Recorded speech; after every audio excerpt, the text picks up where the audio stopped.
Suara klakson yang saling bersahutan terdengar samar dari balik jendela kaca tebal apartemen mewahku. Di bawah sana, Jakarta bergerak seperti organisme raksasa yang kacau. Lampu-lampu mobil merayap tanpa henti, membentuk sungai cahaya merah dan putih yang tak berujung. Aku memegang gagang telepon dengan erat. Buku-buku jariku memutih. Tidak. Sir. Tidak ada kemajuan sama sekali. Kataku, mencoba menjaga nada suaraku tetap profesional.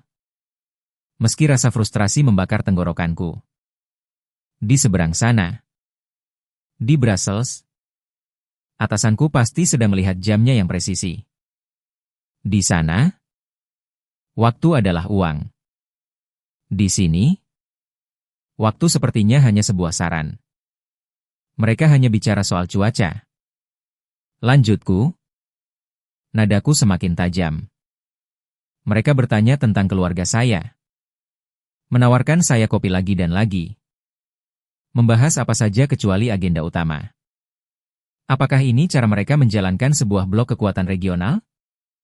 Dengan minum teh dan menunda-nunda? Ini tidak bisa dipercaya. Aku berhenti sejenak. Menelan ludah. Keheningan di ujung telepon terasa berat. Penuh dengan kekecewaan yang tak terucap. Aku tahu apa yang atasanku pikirkan. Mereka mengirim diplomat terbaik mereka, Klaus Muller, untuk menyelesaikan pekerjaan. Tapi Klaus Muller sedang terperosok dalam lautan basa-basi yang tak berkesudahan. Saya akan terus menekan mereka. Sir, ujarku, lebih untuk meyakinkan diriku sendiri. Tentu saja. Aku menutup telepon. Dan keheningan di dalam ruangan terasa memekakan telinga. Kontras dengan kekacauan di luar. Aku berjalan ke jendela. Menatap kota yang terhampar di bawah kakiku. Dari lantai 35. Jakarta tampak seperti sebuah paradoks. Gedung-gedung pencakar langit yang megah berdiri angkuh. Simbol kemajuan dan modernitas. Namun di sela-selanya, kehidupan terasa berjalan dengan ritme yang berbeda. Ritme yang tidak aku pahami. Ritme yang membuatku gila. Bagaimana mungkin sebuah negara yang begitu lambat bisa memimpin apapun? Bisikku pada pantulan diriku di kaca jendela. Halo. Nama saya Klaus Muller. Selama 20 tahun dalam karir diplomatik saya untuk Uni Eropa, saya selalu percaya bahwa kecepatan, efisiensi, dan ketegasan adalah tolok ukur kekuasaan. Sebuah masalah harus diidentifikasi, dianalisis, dan diselesaikan. Rapat harus dimulai tepat waktu. Kesepakatan harus dicapai dengan logika, bukan dengan perasaan. Itulah dunia yang saya kenal. Itulah dunia yang saya kuasai. Tapi sebuah tugas di Jakarta. Sebuah tempat yang awalnya saya anggap sebagai penurunan dalam karir saya. Menghancurkan semua keyakinan yang pernah saya pegang. Hari ini, saya ingin menceritakan kepada Anda sebuah kisah. Kisah tentang bagaimana Indonesia, negara yang pernah saya remehkan, mengajarkan saya pelajaran tentang kekuatan sejati. Kekuatan yang sunyi, yang sabar, dan yang jauh lebih dahsyat dari apapun yang pernah saya kenal. Ini adalah kisah tentang bagaimana saya datang sebagai seorang guru dan pergi sebagai seorang murid. Duniaku sebelumnya adalah dunia koridor yang rapi di gedung Berlamont di Brussels. Dindingnya berwarna abu-abu. Udaranya sejuk oleh pendingin ruangan. Dan setiap pertemuan terjadwal hingga ke menitnya. Saya adalah seorang bintang yang sedang naik daun. Dikenal sebagai The Closer. Orang yang bisa masuk ke dalam ruangan negosiasi yang paling buntu dan keluar dengan sebuah kesepakatan. Metode saya sederhana, logika yang tajam, tekanan tanpa henti, dan eksploitasi kelemahan lawan. Diplomasi, bagi saya, adalah permainan catur dengan taruhan tinggi. Dan saya bangga menjadi seorang Grandmaster. Saya melihat negara-negara sebagai bidak catur. Masing-masing dengan kekuatan dan kelemahan yang dapat dihitung. Emosi, budaya, hubungan pribadi, semua itu adalah variabel yang tidak relevan. Kebisingan yang harus diabaikan. Jadi, ketika nama saya muncul untuk penugasan ke Jakarta, saya tidak bisa menyembunyikan kekecewaan saya. Pengamat dan fasilitator untuk KTT ASEAN. Begitu bunyi surat tugas itu. Fasilitator. Sebuah kata yang terdengar pasif.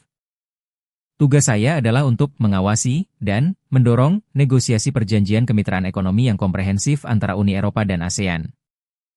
Dengan Indonesia sebagai ketua. Bagi rekan-rekan saya, ini adalah promosi. Jakarta adalah pusat kekuatan Asia Tenggara. Pemain kunci di panggung global. Tapi bagi saya, rasanya seperti sebuah penghinaan. Saya harus meninggalkan pusat alam semesta Brussels dan pergi ke tempat yang, dalam peta mental saya yang arogan, berada di pinggiran. Sebuah negara berkembang. Sebuah istilah yang sopan untuk kacau dan tidak efisien. Saya membayangkan diri saya terjebak dalam rapat-rapat yang membosankan. Berkeringat di bawah cuaca tropis. Mencoba menjelaskan konsep-konsep ekonomi yang rumit kepada para birokrat yang lebih tertarik pada upacara daripada substansi. Misi saya, dalam pikiran saya, bukanlah diplomasi. Itu adalah tugas mengasuh anak. Dan benar saja. Sejak detik pertama saya mendarat di Bandara Internasional Soekarno-Hatta, semua prasangka terburuk saya seolah menjadi kenyataan. Udara yang lembab dan panas langsung menyergapku begitu aku melangkah keluar dari terminal ber-AC. Seperti selimut basah yang menyesakan. Suara riuh rendah orang-orang yang berbicara dalam bahasa yang tidak kumengerti. Pengumuman yang bergema dari pengeras suara. Dan puluhan supir taksi yang menawarkan jasa mereka secara bersamaan. Itu adalah sebuah serangan sensorik. Di Frankfurt, bandara adalah sebuah mesin yang beroperasi dengan presisi. Orang-orang bergerak dengan tujuan. Di sini, rasanya seperti sebuah pasar yang ramai dan tak teratur. Perjalanan dari bandara ke hotel adalah mimpi buruk pertama saya. Lalu lintas. Saya pernah mendengar tentang kemacetan Jakarta. Tapi tidak ada cerita yang bisa mempersiapkanku untuk kenyataan ini. Mobil, motor, bus, dan bajaj semua berdesakan dalam ruang yang mustahil. Bergerak maju seinci demi seinci. Klakson berbunyi tanpa henti. Bukan karena marah. Tapi seolah-olah itu adalah bagian dari bahasa mereka. Cara untuk berkata, saya di sini. Tidak ada jalur yang jelas. Motor-motor menyelinap di antara celah-celah sempit dengan ketangkasan yang menantang maut. Sopir saya, seorang pria ramah bernama Pak Budi, hanya tersenyum melihat wajah tegang saya di kaca spion. Selamat datang di Jakarta, Pak Klaus, katanya sambil tertawa kecil. Sabar. Ya. Sabar. Kata itu akan menjadi mantra yang saya dengar berulang kali. Dan setiap kali mendengarnya, rasa jengkel saya semakin menjadi. Kesabaran, bagi saya, adalah kata lain untuk ketidakefisienan. Hari-hari pertama saya di Jakarta hanya memperkuat kesan awal itu. Pertemuan pertama saya dengan tim dari Kementerian Luar Negeri dijadwalkan pukul 9 pagi. Saya tiba pukul 8.45. Sesuai kebiasaan Jerman saya. Ruang rapat masih kosong. Pukul 9. Hanya ada saya dan seorang asisten muda yang menyajikan kopi. Pukul 9:15. Beberapa orang mulai berdatangan. Menyapa saya dengan senyum lebar. Seolah tidak ada yang salah. Pimpinan delegasi. Seorang pria terhormat yang semua orang panggil Bapak Hadi Santoso. Baru muncul hampir pukul 9:30. Dia berjalan santai. Tidak ada tanda-tanda penyesalan atau ketergesa-gesaan. Ah, Tuan Muller. Selamat pagi. Maaf membuat Anda menunggu. Macet sekali pagi ini, katanya dengan senyum hangat yang entah kenapa membuatku semakin kesal. Dia tidak langsung duduk dan memulai rapat. Sebaliknya, dia duduk di sebelahku. Menanyakan perjalananku. Apakah aku sudah mencoba nasi goreng? Dan bagaimana kabar keluargaku di Berlin? 20 menit berikutnya dihabiskan untuk basa-basi. Aku menjawab dengan singkat. Mencoba mengalihkan pembicaraan kembali ke agenda. Tapi setiap kali aku mencoba, Bapak Hadi dengan lihai akan mengembalikannya ke topik pribadi. Kita punya banyak waktu untuk urusan pekerjaan. Tuan Muller, katanya sambil menepuk lenganku. Yang penting, kita saling kenal dulu. Di sini, kami tidak berbisnis dengan perusahaan atau negara. Kami berbisnis dengan orang. Aku hampir tidak bisa menahan diri untuk tidak memutar bola mataku. Konsep yang konyol. Tidak efisien. Aku ada di sini untuk sebuah misi. Bukan untuk mencari teman baru. Ketika rapat akhirnya dimulai, ritmenya terasa lambat dan berbelit-belit. Keputusan tidak dibuat. Sebaliknya, setiap poin didiskusikan dari berbagai sudut. Semua orang diberi kesempatan untuk berbicara. Tidak peduli seberapa tidak relevannya komentar mereka. Istilah yang terus mereka gunakan adalah musyawarah. Diskusi untuk mencapai mufakat. Bagiku, itu terdengar seperti resep untuk kelumpuhan total. Aku menulis laporan pertamaku ke Brussels malam itu dengan perasaan getir. Proses berjalan sangat lambat. Tulisku. Pihak Indonesia tampaknya kurang memiliki urgensi dan fokus. Pendekatan mereka sangat personal dan tidak terstruktur. Diperlukan tekanan yang signifikan untuk mencapai kemajuan. Aku menekan tombol kirim dengan perasaan puas yang masam. Aku telah melakukan tugasku. Aku telah mengidentifikasi masalahnya. Masalahnya adalah cara mereka melakukan segalanya. Masalahnya adalah Indonesia. Minggu-minggu berikutnya terasa seperti sebuah ujian ketahanan. Setiap pagi aku bangun dengan tekad baru untuk menerobos dinding kesopanan dan basa-basi yang dibangun oleh rekan-rekan Indonesiaku. Dan setiap malam aku kembali ke apartemenku dengan perasaan kalah. Lelah oleh pertempuran tak kasat mata yang sepertinya hanya aku yang melakoninya. Untuk membantuku beradaptasi, Kementerian menugaskan seorang atase junior sebagai penghubungku. Namanya Ratna Sari. Dia adalah antitesis dari semua yang kubayangkan tentang seorang birokrat lokal. Dia muda, cerdas, fasih berbicara dalam 3 bahasa, dan mengenakan blus batik modern yang dipadukan dengan celana panjang berpotongan tajam. Dia adalah perpaduan sempurna antara tradisi dan modernitas global. Awalnya, aku menganggapnya hanya sebagai asisten lain. Seseorang yang bisa kuperintahkan untuk menjadwalkan pertemuan dan mencetak dokumen. Tapi aku segera menyadari bahwa perannya jauh lebih dalam. Dia adalah penerjemah budayaku. Pak Klaus, katanya suatu pagi sambil melihat jadwalku yang padat di tabletku. Aku telah merencanakan hari itu hingga ke interval 15 menit. Ini jadwal yang sangat terperinci. Tentu saja. Jawabku. Efisiensi adalah kunci kemajuan. Ratna. Dia tersenyum sopan. Senyum yang mulai membuatku kesal karena aku tidak pernah bisa membacanya. Di sini, kami juga percaya pada efisiensi, Pak. Tapi kami mendefinisikannya secara berbeda. Jadwal Anda tidak memperhitungkan kemungkinan adanya macet total di Sudirman.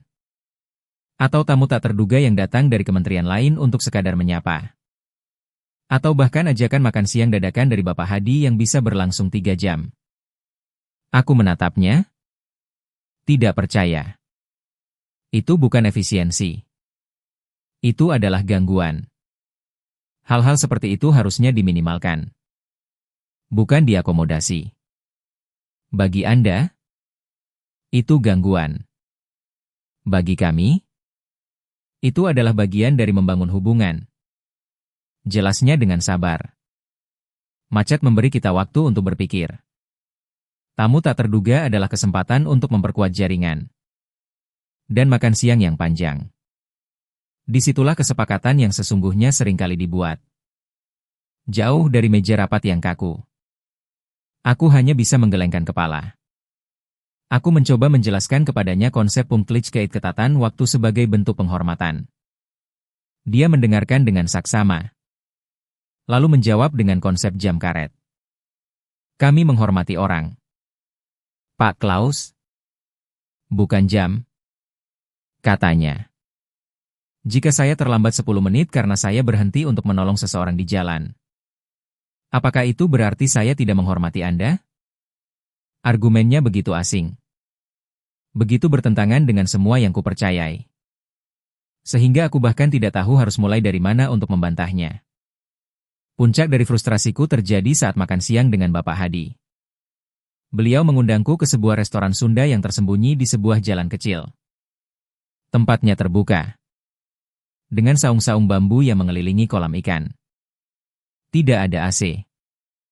Hanya angin sepoi-sepoi dan suara gemericik air. Aku datang dengan membawa tas kerja penuh dokumen. Siap untuk melakukan negosiasi serius. Bapak Hadi datang dengan tangan kosong. Mengenakan kemeja batik lengan pendek. Letakkan tas itu. Klaus. Katanya. Menggunakan nama depanku untuk pertama kalinya. Hari ini kita tidak bicara pekerjaan. Selama 2 jam berikutnya. Kami makan. Dan kami benar-benar hanya makan. Ikan gurame bakar. Nasi liwet. Karedok. Dan berbagai macam sambal yang membuat lidahku terbakar dan mataku berair. Bapak Hadi mengajariku cara makan dengan tangan. Menunjukkan bagaimana cara mencampurkan nasi dengan sambal dan lalapan. Dia bercerita tentang masa kecilnya di sebuah desa di Jawa Tengah. Tentang filosofi di balik setiap hidangan. Tentang pentingnya makan bersama sebagai sebuah keluarga. Anda lihat. Klaus. Katanya sambil menunjuk ke meja yang penuh dengan piring-piring yang kami bagi bersama. Di Eropa, Anda mungkin memesan hidangan Anda sendiri. Piring Anda adalah milik Anda. Di sini, makanan diletakkan di tengah. Semuanya milik bersama. Kita mengambil sedikit dari sini. Sedikit dari sana. Kita berbagi. Diplomasi kami pun seperti itu. Ini bukan tentang posisi saya versus posisi Anda. Ini tentang bagaimana kita bisa menciptakan hidangan baru dari semua bahan yang kita miliki bersama di atas meja. Aku terdiam. Metafora itu indah. Aku akui. Tapi tetap saja. Itu tidak menjawab pertanyaanku tentang tarif impor atau hak kekayaan intelektual. Ketika aku mencoba mengalihkan pembicaraan ke agenda. Dia hanya tersenyum. Perut kenyang. Hati senang. Pikiran jernih. Katanya. Masalah pekerjaan bisa menunggu. Sekarang, coba sambal terasi ini. Ini akan mengubah hidupmu. Aku kembali ke kantor sore itu dengan perasaan aneh. Di satu sisi, aku sangat marah karena tidak ada satupun agendaku yang tercapai. Di sisi lain, aku harus mengakui. Itu adalah makan siang terbaik yang pernah aku nikmati. Perutku kenyang. Dan untuk sesaat, beban pekerjaanku terasa sedikit lebih ringan. Aku mulai melihat secercah logika dalam kegilaan mereka. Meskipun otakku yang terlatih di Jerman menolaknya mentah-mentah. Benih keraguan pertama yang sesungguhnya ditanamkan oleh sebuah insiden kecil. Sesuatu yang begitu sepele namun mengguncang fondasi keyakinanku. Sore itu, setelah seharian penuh rapat yang, tentu saja, tidak produktif. Aku memutuskan untuk berjalan kaki sebentar di sekitar hotelku untuk menjernihkan pikiran.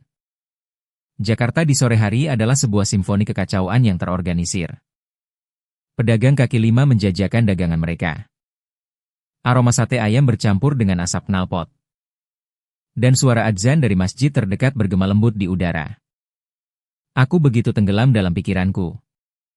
Merencanakan strategi baru untuk menekan Bapak Hadi. Sehingga aku tidak menyadari ketika dompetku terlepas dari saku belakang celanaku.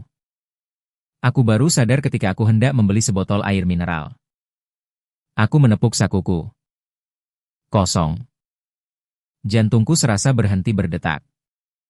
Dompetku. Di dalamnya ada semua kartu kreditku. Uang tunai. Dan yang paling penting, kartu identitas diplomatiku. Panik menjalari diriku. Aku segera berbalik. Mencoba menelusuri kembali langkahku. Tapi jalanan itu begitu ramai. Penuh dengan wajah-wajah asing. Mustahil. Seseorang pasti sudah mengambilnya. Semua peringatan keamanan yang kudengar sebelum datang ke sini terngiang kembali di kepalaku. Hati-hati dengan pencopet. Jangan memamerkan barang berharga. Aku merasa bodoh, ceroboh, dan marah. Marah pada diriku sendiri. Marah pada kota ini yang telah menelanku bulat-bulat. Aku hampir menyerah dan kembali ke hotel untuk menelepon ban dan kedutaan. Ketika sebuah sepeda motor berhenti di sampingku. Pengemudinya adalah seorang pemuda kurus yang mengenakan jaket hijau khas ojek online. Di tangannya, dia memegang dompet kulit hitamku. Permisi? Pak. Katanya dalam bahasa Inggris yang terbata-bata. Ini. Dompet Bapak? Tadi jatuh di jalan. Aku tertegun. Menatap dompet di tangannya. Lalu ke wajahnya. Wajah yang jujur. Sedikit berkeringat karena panas. Aku mengambil dompet itu dengan tangan gemetar dan memeriksanya. Semuanya masih ada. Tidak ada satu lembar rupiah pun yang hilang. Rasa lega yang luar biasa membanjiri diriku. Diikuti oleh gelombang kebingungan. Aku merogoh saku untuk mengambil beberapa lembar uang ratusan ribu. Terima kasih banyak, kataku, menyodorkan uang itu kepadanya. Ini untukmu. Pemuda itu tersenyum dan menggelengkan kepalanya. Mendorong tanganku dengan lembut. Tidak usah, Pak. Cuma bantu saja, katanya. Di sini kita saling menjaga. Namanya gotong royong. Sebelum aku sempat bersikeras, dia sudah menyalakan mesin motornya dan menghilang di tengah keramaian lalu lintas. Hanya menyisakan aku yang berdiri terpaku di trotoar. Memegang dompetku. Aku berdiri di sana untuk waktu yang lama. Di tengah hiruk-pikuk Jakarta. Suara klakson dan teriakan pedagang seolah memudar. Di kepalaku. Kata-kata pemuda itu terus terngiang. Gotong royong. Saling membantu. Dia tidak mengharapkan imbalan. Tidak ada motif tersembunyi. Itu adalah sebuah tindakan kebaikan yang murni dan tanpa pamrih. Untuk pertama kalinya sejak aku tiba di Indonesia. Aku merasa benar-benar bingung. Model duniaku yang rapi. Yang membagi segalanya menjadi biaya dan keuntungan. Tidak bisa menjelaskan apa yang baru saja terjadi. Dalam duniaku. Kesempatan seperti itu akan dieksploitasi. Di sini, itu dijawab dengan integritas. Sesuatu yang fundamental dalam caraku memandang tempat ini mulai retak. Masyarakat yang kuanggap kacau dan tidak efisien ini ternyata memiliki semacam kode moral tak tertulis yang jauh lebih kuat daripada aturan manapun yang pernah kubaca dalam buku teks hukum Eropa. Malam itu, untuk pertama kalinya, laporanku ke Brussels tidak berisi keluhan. Laporan itu hanya berisi satu kalimat, saya masih mengamati. Keretakan kecil dalam benteng prasangkaku mulai melebar seiring berjalannya waktu. Dipicu oleh serangkaian pengamatan dan interaksi yang terus menantang pandangan duniaku. Namun, gempa bumi sesungguhnya yang akan meruntuhkan seluruh bangunan keyakinanku datang tanpa peringatan. Dalam bentuk sebuah krisis diplomatik yang mengancam untuk merobek ASEAN dari dalam. Berita itu pecah pada suatu Selasa pagi. Aku sedang berada di kantor kedutaan besar Uni Eropa. Menikmati secangkir espresso yang kuat satu-satunya hal yang mengingatkanku pada keteraturan Eropa ketika seorang analis junior bergegas masuk ke ruanganku. Wajahnya pucat. Pak Muller. Anda harus melihat ini. katanya, sambil menyodorkan tabletnya. Layar itu menampilkan siaran berita internasional. Judulnya terpampang besar-besar dengan warna merah menyala. Krisis di Suriah, militer ambil alih. Protes massa meluas. Republik Suriah. Sebuah negara anggota ASEAN fiktif yang secara geografis terjepit di antara pemain-pemain besar. Sedang berada di ambang perang saudara. Sebuah kudeta militer telah menggulingkan pemerintahan yang terpilih secara demokratis. Memicu demonstrasi besar-besaran di ibu kota yang dengan cepat berubah menjadi kekerasan. Gambar-gambar tank di jalanan. Asap yang membubung dari gedung-gedung yang terbakar. Dan warga sipil yang berlarian ketakutan membanjiri layar. Duniaku yang tadinya bergerak lambat tiba-tiba melesat dengan kecepatan penuh.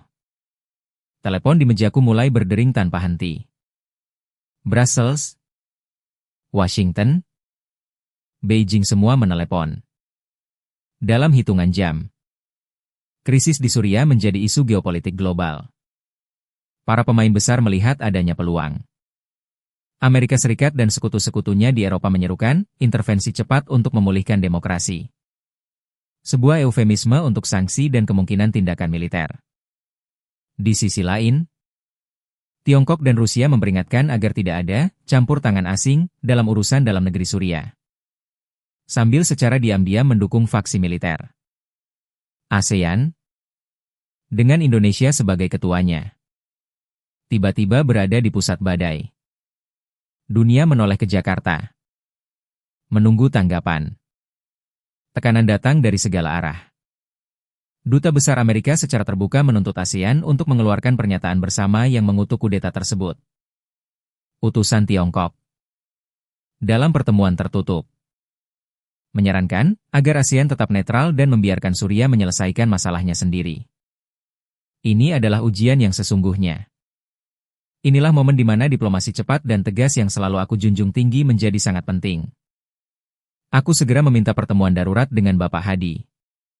Membawa serta draft pernyataan yang telah disiapkan oleh timku di Brussels, sebuah dokumen yang tajam, kuat, dan tidak ambigu. Lengkap dengan ancaman sanksi yang jelas.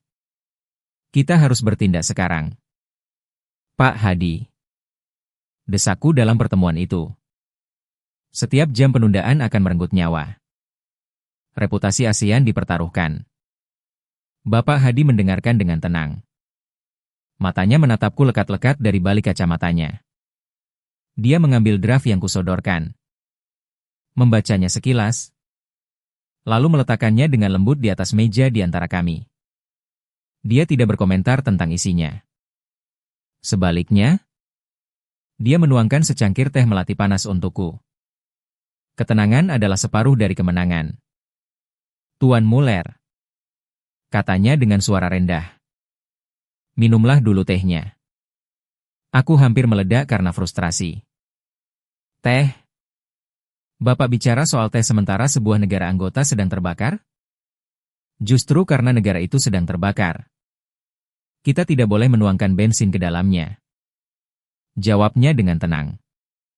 Pernyataan yang keras hanya akan memperkeruh suasana. Sanksi hanya akan menyakiti rakyat biasa. Yang dibutuhkan keluarga kita di Suriah saat ini bukanlah penghakiman dari saudara-saudaranya. Mereka butuh bantuan untuk menemukan jalan pulang. Keluarga? Aku tertawa sinis. Ini bukan urusan keluarga. Ini politik internasional.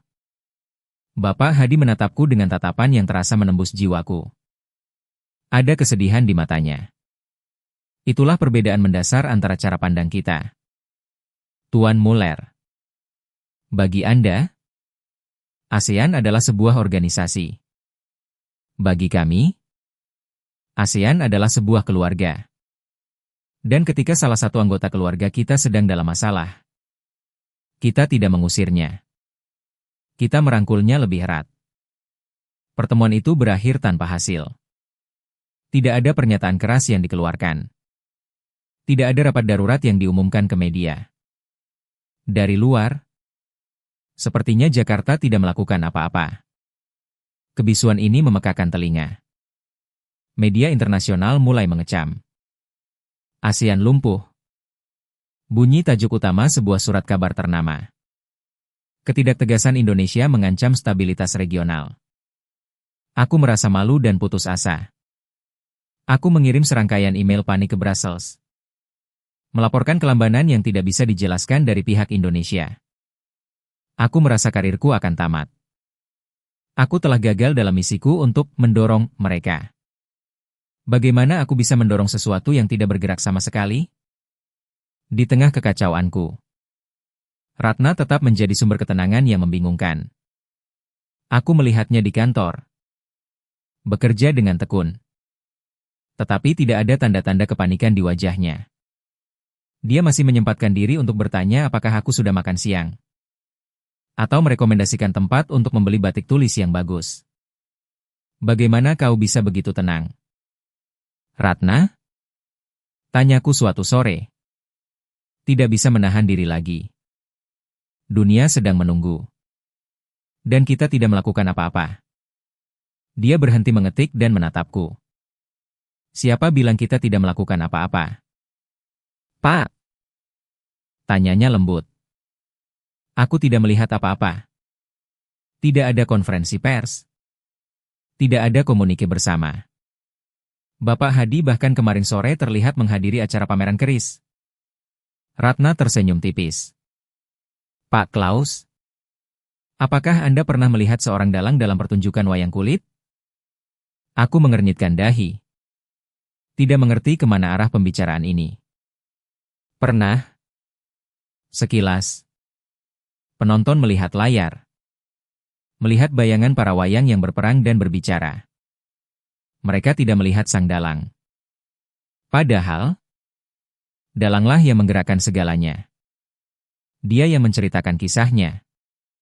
Dia yang memainkan setiap karakter. Dia yang menciptakan seluruh dunia di balik layar itu. Dia bekerja dalam keheningan. Dalam bayang-bayang. Pekerjaan terpenting seringkali tidak terlihat oleh mata. Penjelasan itu tidak memuaskanku. Itu terdengar puitis, tapi tidak praktis. Namun, kata-katanya menempel di benakku. Sang dalang. Bekerja dalam keheningan. Hari-hari menjelang KTT ASEAN terasa seperti berjalan di atas bara api.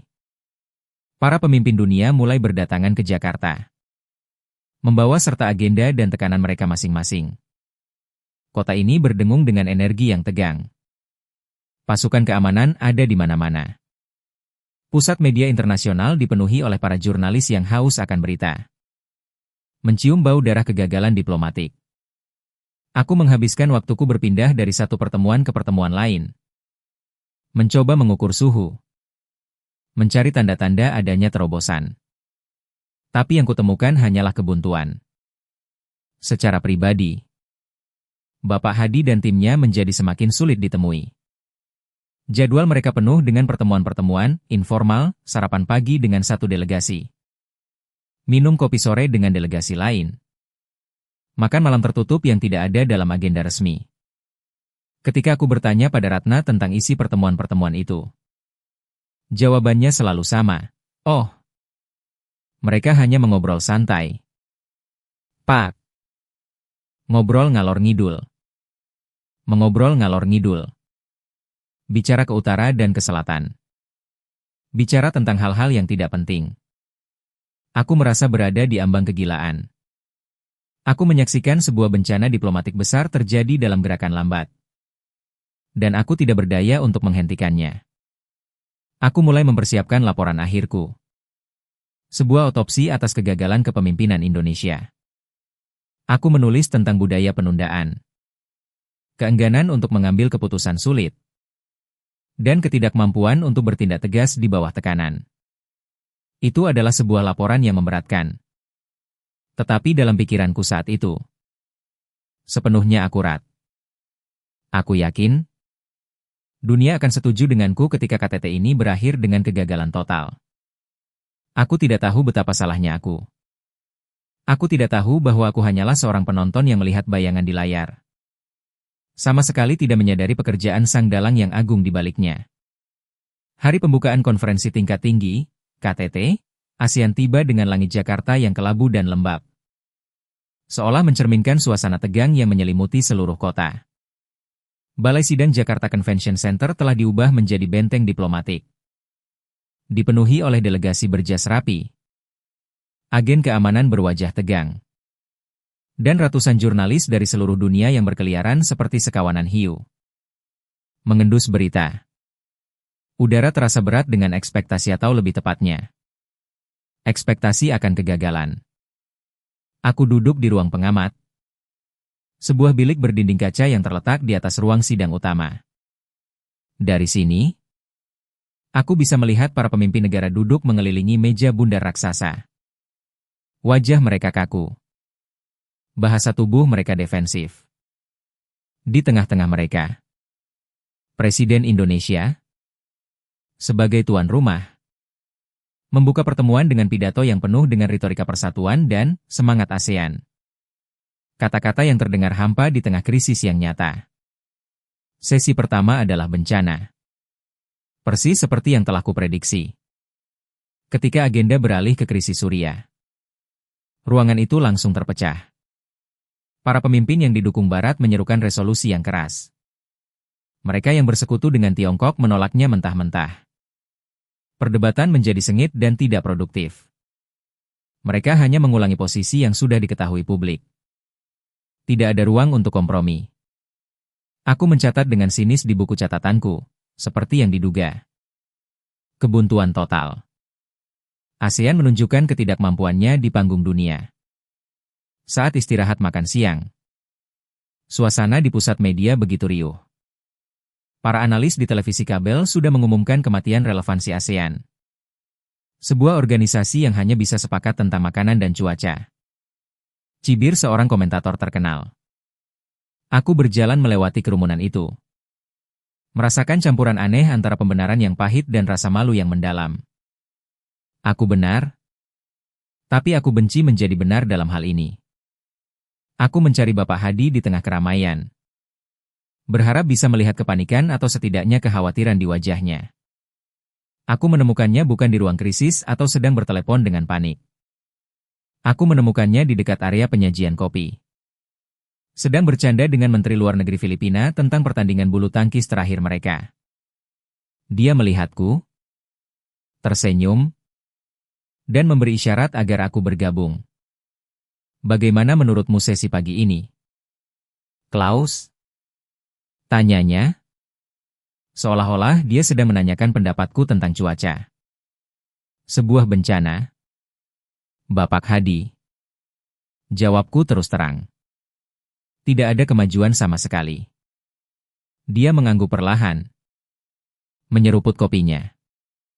Terkadang, sebelum membangun jembatan, kita harus membiarkan semua orang melihat betapa lebarnya jurang yang memisahkan mereka. Katanya dengan nada filosofis. Kebuntuan adalah bagian dari proses. Itu membuat orang lelah berdebat dan mulai berpikir untuk mencari jalan keluar. Aku hanya bisa menggelengkan kepala. Aku berbalik untuk pergi. Yakin bahwa aku sedang berhadapan dengan seorang pria yang hidup dalam penyangkalan. Saat itulah Ratna mendekatiku. Wajahnya, untuk pertama kalinya, menunjukkan sedikit ketegangan. Pak Klaus, sesuatu akan terjadi. Bisiknya. Pastikan Anda berada di tempat duduk Anda setelah makan siang. Jangan berkedip. Pesan misterius itu membuatku penasaran. Apa yang bisa terjadi? Pengumuman pembubaran ASEAN? Aku kembali ke ruang pengamat dengan perasaan campur aduk antara skeptis dan sedikit harapan. Sesi sore dimulai dengan suasana yang sama kakunya. Namun, kali ini, ada sesuatu yang berbeda. Ada semacam keheningan yang aneh di dalam ruangan. Para pemimpin yang tadi pagi saling berdebat sengit kini tampak diam. Melirik satu sama lain dengan ekspresi yang tidak bisa kubaca. Kemudian, Presiden Indonesia, setelah berbisik sejenak dengan Bapak Hadi yang duduk di belakangnya, mengetuk mikrofonnya. Yang terhormat para kolega. Mulainya, suaranya memenuhi ruangan yang sunyi. Sebelum kita melanjutkan perdebatan kita, Ada 2 tamu yang ingin bergabung dengan kita. Pintu samping ruang sidang terbuka.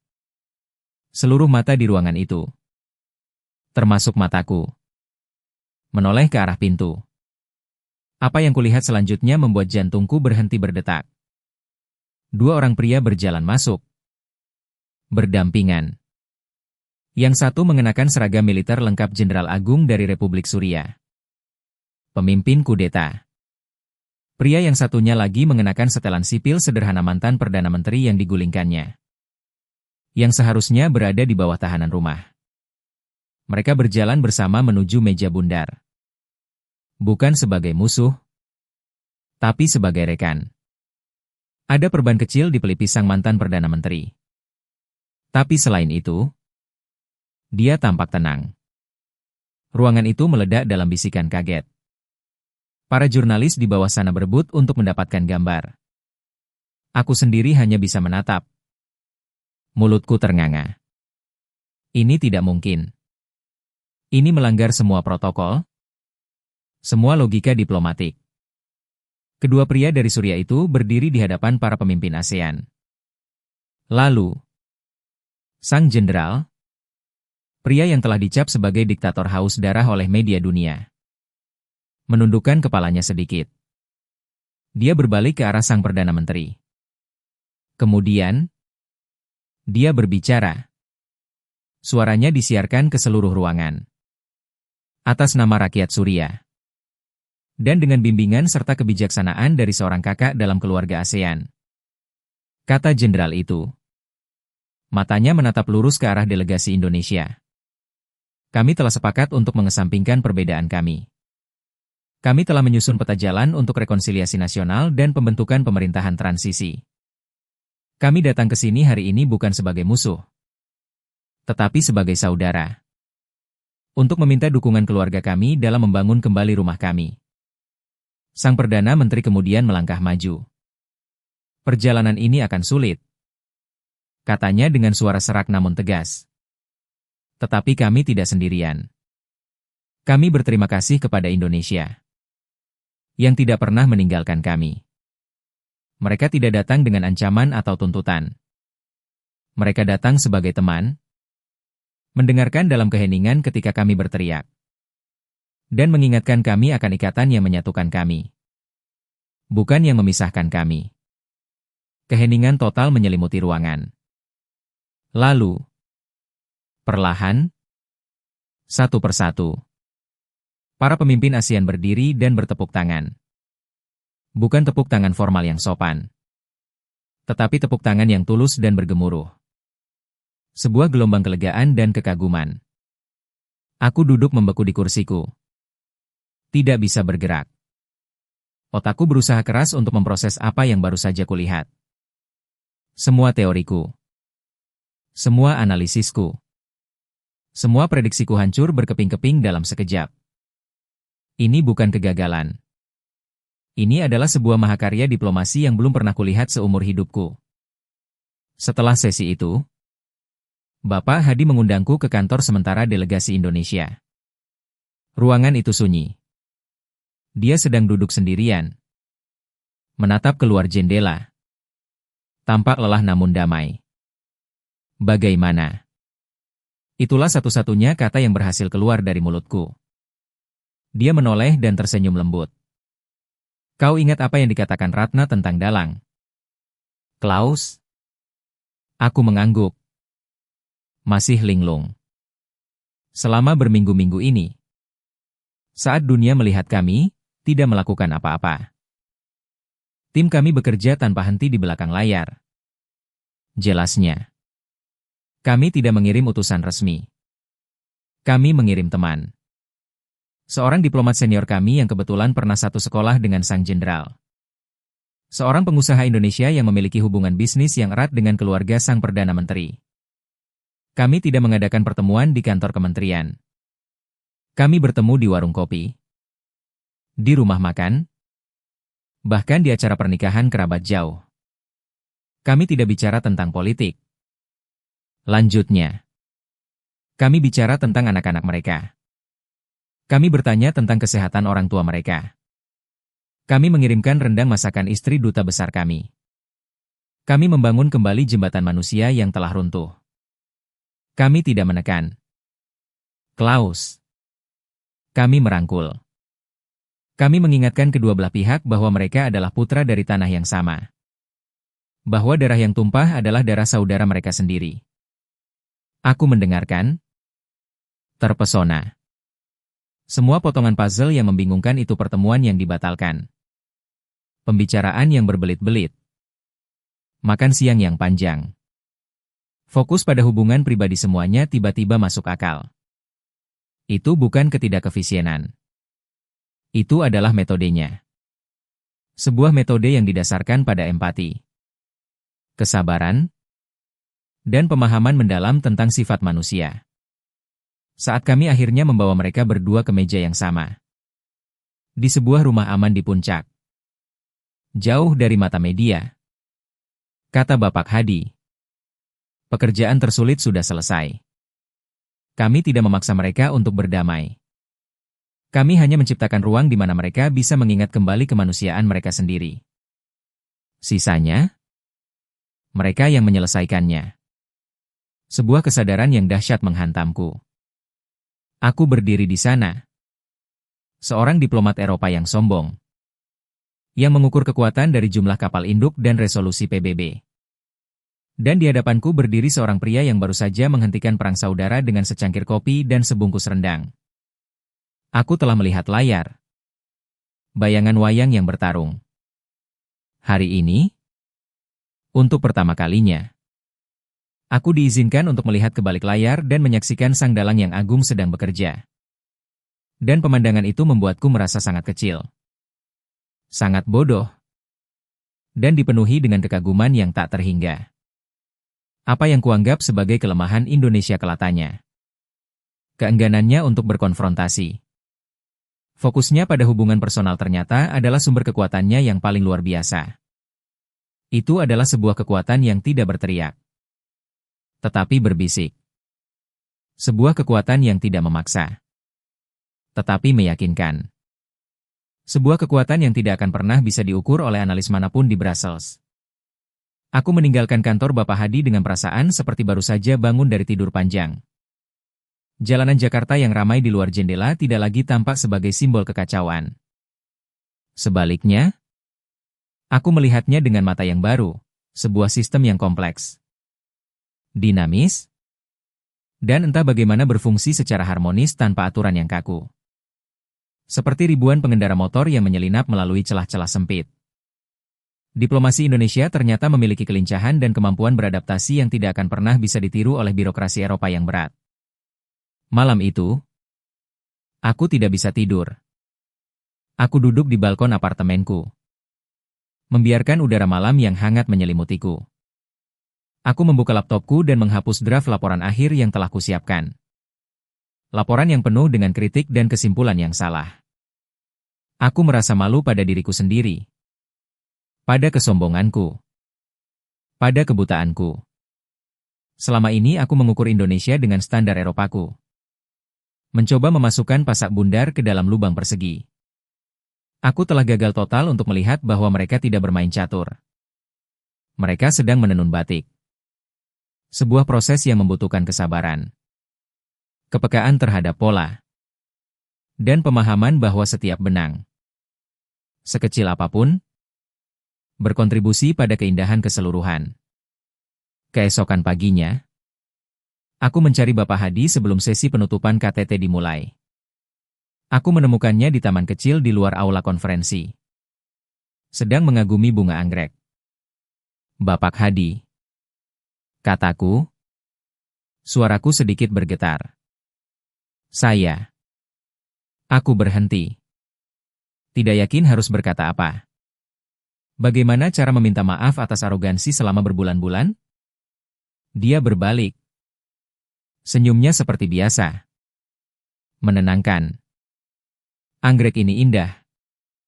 Bukan? Klaus? Dia tidak mekar dengan cepat. Dia membutuhkan waktu.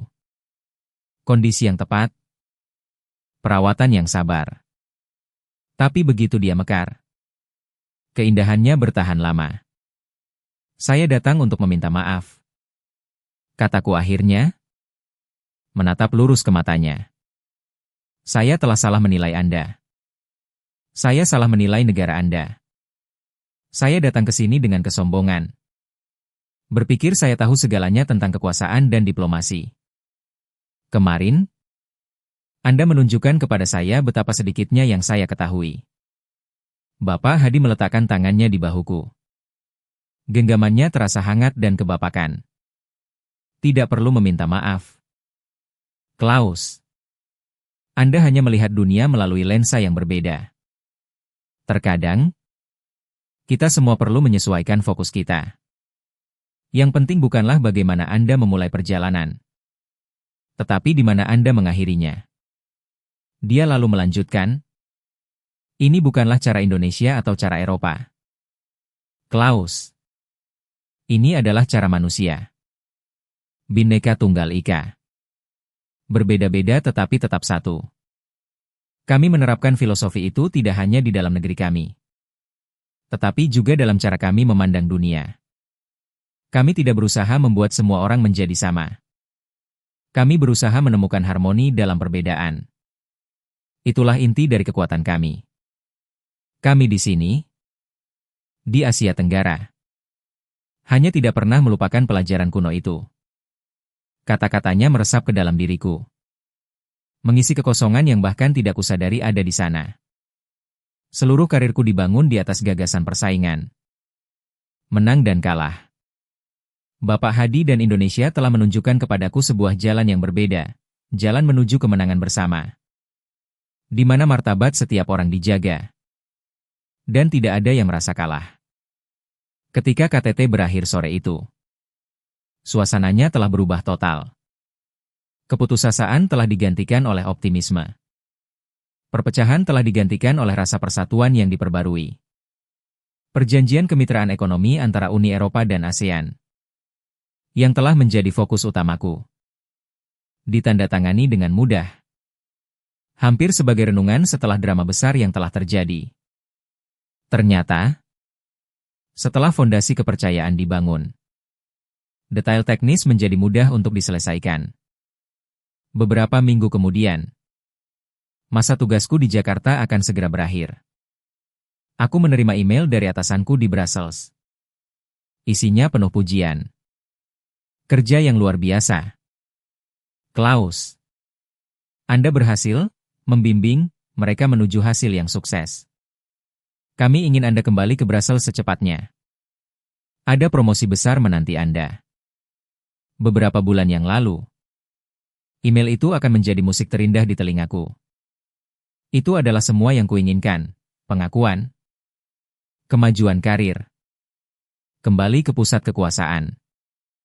Tapi sekarang, saat aku membaca kata-kata itu, aku merasakan kehampaan. Kembali ke dunia koridor abu-abu yang steril? Kembali ke diplomasi sebagai permainan zero sum? Aku memandang keluar jendela. Aku melihat anak-anak bermain layang-layang di lapangan. Tawa mereka terdengar samar. Aku melihat penjual sate menyalakan arangnya. Asapnya yang harum membubung ke udara. Aku mendengar suara adzan yang menenangkan dari masjid di kejauhan. Aku menyadari sesuatu yang mengejutkan. Aku telah jatuh cinta pada tempat ini. Aku jatuh cinta pada kekacauannya yang teratur. Pada kehangatan orang-orangnya. Pada kebijaksanaannya yang tersembunyi. Aku membuat keputusan yang paling tidak rasional dan paling tidak efisien dalam hidupku. Aku mengetik balasan untuk atasanku. Terima kasih atas tawarannya. Tulisku. Namun, saya dengan hormat memohon perpanjangan masa tugas saya di Jakarta. Saya merasa pekerjaan saya di sini belum selesai. Sebenarnya, saya merasa pekerjaan saya baru saja dimulai. Saya bukan lagi di sini sebagai seorang guru. Saya di sini sebagai seorang murid. Aku menekan tombol kirim sebelum aku sempat berpikir dua kali. Untuk pertama kalinya, aku tidak membuat keputusan berdasarkan logika atau ambisi. Aku membuatnya berdasarkan perasaan sebuah konsep yang dulu sangat kucemooh. Hari-hari berikutnya terasa seperti pembebasan. Aku tidak lagi melihat Jakarta dari balik kaca mobil ber-AC. Aku mulai menjelajahinya. Aku meminta Ratna mengajariku beberapa frasa dasar dalam bahasa Indonesia. Selamat pagi. Terima kasih. Apa kabar? Aku mulai makan di warung-warung kecil di pinggir jalan. Menemukan bahwa makanan ternak seringkali disajikan di atas piring plastik.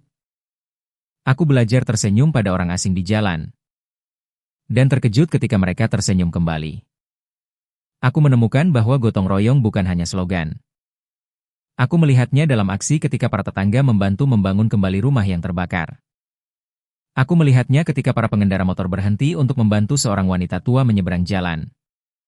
Aku merasakan semangat komunal yang telah lama hilang di masyarakat individualistis tempatku berasal.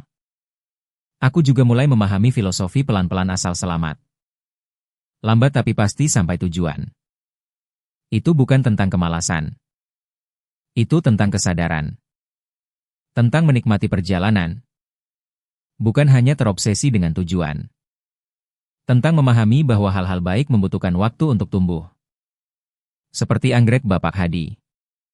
Klaus terlihat sedang duduk di sebuah kedai kopi sederhana di pinggir jalan. Bukan di lobi hotel mewah. Dia mengenakan kemeja batik lengan pendek yang santai. Dia menyesap kopi hitamnya.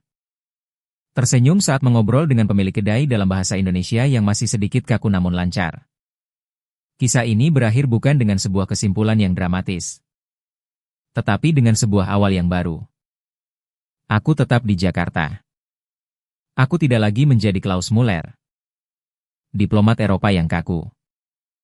Aku menjadi Pak Klaus. Orang asing yang sedang belajar menjadi sedikit lebih Indonesia setiap harinya. Aku belajar bahwa kekuatan sejati tidak selalu datang dari suara yang paling keras di dalam ruangan. Seringkali, itu datang dari telinga yang paling sabar mendengarkan. Aku belajar bahwa efisiensi mesin tidak ada apa-apanya dibandingkan dengan efisiensi hati manusia yang saling terhubung. Dan aku belajar bahwa di dunia yang semakin terpecah belah, kebijaksanaan kuno Indonesia tantang harmoni, konsensus, dan rasa kekeluargaan bukan sebuah kelemahan, melainkan harapan terbesar kita. Aku datang ke negara ini dengan membawa prasangka. Berpikir bahwa aku akan mengubahnya. Tapi pada akhirnya, negaralah ini yang mengubahku. Selamanya. Aku melihat lalu lintas di depanku. Bukan lagi sebagai kemacetan, tetapi sebagai sebuah tarian. Tarian kesabaran, fleksibilitas, dan keyakinan bahwa entah bagaimana, dengan saling memberi dan menerima, kita semua akan sampai ke tujuan kita. Pelan-pelan, tapi selamat. Perpanjangan masa tugasku disetujui. Lebih karena kebingungan para birokrat di Brussels daripada pemahaman mereka atas alasanku. Bagiku, itu adalah sebuah anugerah. Waktu adalah kemewahan baru yang kupelajari untuk kuhargai. Waktu untuk belajar. Waktu untuk mengamati. Waktu untuk sekadar ada. Aku tidak lagi tinggal di apartemen mewah yang steril di pusat distrik bisnis. Aku pindah ke sebuah rumah pavilion kecil di area yang lebih tenang di Jakarta Selatan. Dengan taman kecil di mana aku mencoba menanam cabai dan melati. Setiap pagi, aku tidak lagi terbangun oleh alarm digital, melainkan oleh suara kumandang adzan subuh yang merdu. Sebuah pengingat lembut bahwa hari baru telah dimulai. Bahwa ada ritme kehidupan yang lebih besar dari sekadar jadwal rapat. Suatu sore, saat hujan tropis yang deras turun membasahi bumi, menebarkan aroma tanah basah yang khas, aku menerima telepon dari nomor yang tidak kukenal. Ternyata itu adalah Wolfgang Schmidt, mantan atasanku di Brussels. Orang yang sama yang dulu kuanggap sebagai mentor. Seorang master dalam permainan catur geopolitik. Klaus. Astaga. Akhirnya aku bisa menghubungimu. Kudengar kau menjadi pertapa di hutan belantara sana. Katanya dengan tawa yang dipaksakan. Suaranya terdengar sama persis, tajam. Tidak sabaran. dan penuh dengan urgensi yang dibuat-buat. "Halo, Wolfgang?" Jawabku tenang. Jakarta bukan hutan belantara. Hanya sedikit lebih hijau dari Brussels. "Tentu, tentu," katanya cepat, mengabaikan ucapanku. "Dengar, aku menelepon karena ada alasan. Kami menghadapi negosiasi yang alot dengan Blok Afrika. Mereka bermain keras. Aku butuh De Closer kembali. Aku butuh Klaus Muller yang lama. Lupakan petualangan tropisme itu. Ada pekerjaan nyata yang harus dilakukan di sini." Beberapa tahun yang lalu, kata-kata itu akan membuat adrenalin terpacu dalam diriku. Sebuah tantangan baru. Sebuah kesempatan untuk membuktikan diri. Tapi sekarang, aku hanya merasakan sedikit rasa kasihan padanya. Dia masih terjebak dalam permainan yang sama.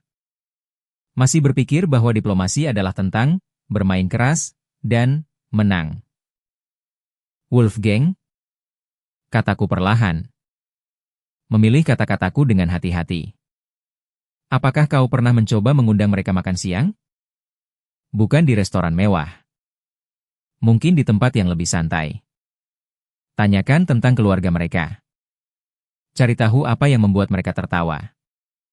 Kau mungkin akan terkejut dengan apa yang bisa kau capai saat kau berhenti melihat mereka sebagai lawan dan mulai melihat mereka sebagai manusia." Keheningan panjang terdengar di ujung telepon.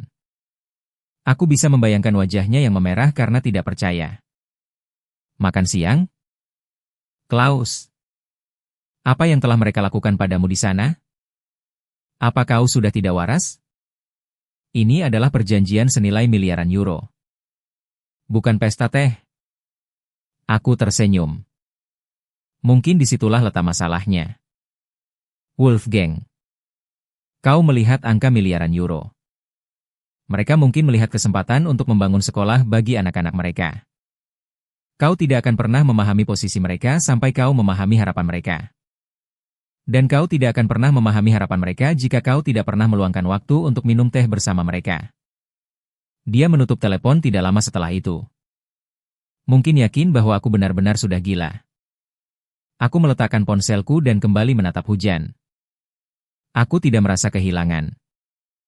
Sebaliknya, aku merasa telah menemukan sesuatu yang jauh lebih berharga daripada promosi apapun di Brussels. Aku telah menemukan perspektif. Hubunganku dengan Bapak Hadi dan Ratna juga telah berubah. Bapak Hadi sudah pensiun beberapa bulan setelah KTT yang bersejarah itu. Tetapi kami masih bertemu seminggu sekali. Bukan lagi sebagai diplomat, tetapi sebagai teman. Dia mengajariku tentang sejarah Jawa, tentang makna di balik motif-motif batik, tentang pentingnya menjaga keharmonisan dengan alam. Dia menjadi figur seorang ayah bagiku. Seorang guru kebijaksanaan yang tidak pernah kumiliki. "Kau tahu, Klaus," katanya suatu hari saat kami sedang menikmati teh sore di teras rumahnya yang asri. "Barat telah menguasai dunia dengan membangun mesin yang hebat. Tapi di sini, kami selalu lebih tertarik untuk membangun hubungan yang hebat. Mesin bisa rusak, tapi hubungan yang dibangun di atas ketulusan dan rasa saling menghormati, itu akan bertahan selamanya." Ratna, di sisi lain, telah menjadi sahabatku. Dia adalah jendelaku menuju Indonesia modern. Melaluinya, aku melihat sebuah generasi muda yang dinamis. Bangga akan warisan mereka namun berpikiran global. Mereka adalah bukti hidup bahwa tradisi dan kemajuan tidak harus saling bertentangan. Sebaliknya, mereka bisa menari bersama dalam sebuah harmoni yang indah. Dialah yang menyeretku ke konser musik indie di Bandung, mengenalkanku pada keajaiban kopi Gayo, dan menertawakanku ketika aku pertama kali mencoba durian. Melalui mereka, dan melalui ribuan interaksi kecil dengan orang-orang biasa sopir ojek yang berbagi cerita tentang mimpinya. Ibu pemilik warteg yang selalu memberiku porsi nasi lebih. Pemuda di sudut jalan yang mengajariku cara bermain catur dengan aturan lokal, aku akhirnya mulai memahami jiwa Indonesia. Ini bukanlah sebuah bangsa yang sempurna. Ada masalah, ada tantangan, sama seperti di tempat lain. Tetapi di bawah permukaan kekacauan dan ketidakefisienan yang pernah membuatku frustrasi, ada sebuah fondasi yang luar biasa kuat. Fondasi yang terbuat dari kesabaran, empati, spiritualitas yang dalam, dan keyakinan yang tak tergoyahkan pada kekuatan komunitas. Saya memulai cerita ini dengan gambaran seorang pria yang arogan, yang berdiri di atas menara gadingnya, memandang rendah sebuah kota yang tidak ia pahami. Pria itu sudah tidak ada lagi. Jakarta telah membongkarnya, keping demi keping, dan membangunnya kembali menjadi sesuatu yang lebih baik.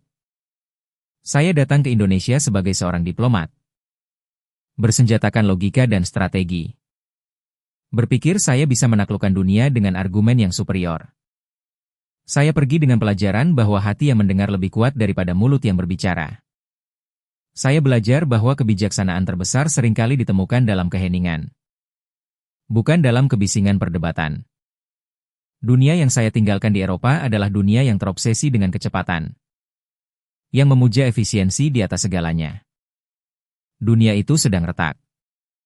Kita membangun tembok lebih cepat daripada kita membangun jembatan.